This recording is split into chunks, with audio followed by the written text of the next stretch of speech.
Les écrans occupent aujourd'hui une place centrale dans notre quotidien, en particulier chez les jeunes. Ils représentent en effet une formidable ressource. Il peut faciliter l'accès à l'information, l'apprentissage, il peut stimuler les jeux et la créativité. Ils peuvent aussi nous permettre de rentrer en contact avec des gens à l'autre bout du monde. Mais en même temps, leurs usages peuvent parfois aussi également créer des tensions en famille ou poser quelques problèmes, que ce soit sur le sommeil, la sédentarité, en termes d'exposition aux fake news ou aussi même en termes d'addiction. C'est pour cela que mettre en œuvre des actions en promotion de la santé sur les écrans n'est pas toujours évident. Comment s'y prendre pour soutenir les usages du numérique tout en limitant les risques? Pour répondre à cette question, il peut être intéressant de se tourner vers des actions qui ont été déjà mises en place. Et en effet, il y en a de nombreuses, même si elles ne sont pas toujours très connues.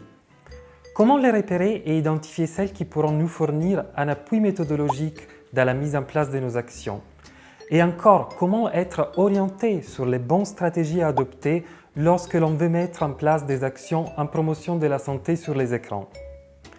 Pour vous aider, l'Instance régionale d'éducation et promotion de la santé Auvergne-Rhône-Alpes a mis en place la démarche Bonne idée et pratique prometteuse aux destinations de 12-25 ans. De quoi il s'agit? Il s'agit d'une démarche qui a permis de repérer et valoriser des actions prometteuses mises en place dans l'ensemble de la région Auvergne-Rhône-Alpes.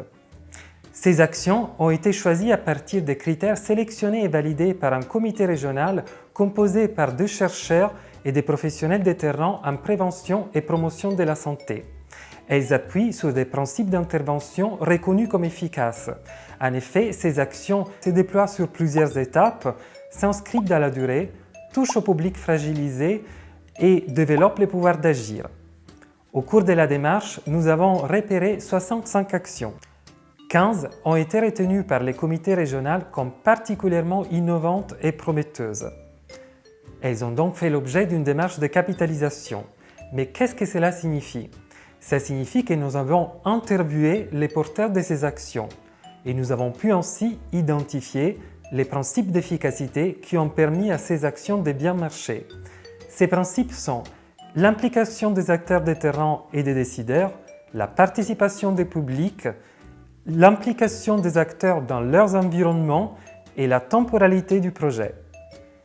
Retrouvez une synthèse de ces principes d'efficacité dans ces documents interactifs disponibles en cliquant sur les liens dans la description en dessous de cette vidéo. Vous pouvez identifier ainsi les principes qui sont à mobiliser pour la mise en place de vos actions. Si vous souhaitez voir plus concrètement comment ces actions peuvent prendre corps, comment ces actions elles sont mises en place, vous trouverez toujours dans ces documents des exemples sur plusieurs formes. Des fiches d'identité qui présentent chaque action de manière schématique, des fiches de capitalisation pour entrer dans les détails des actions qui ont fait l'objet des interviews et même des vidéos.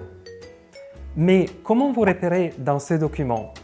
Vous y trouverez un tableau de navigation pour accéder directement aux fiches qui vous intéressent. Vous y trouverez également une note réflexive avec les liens vidéo.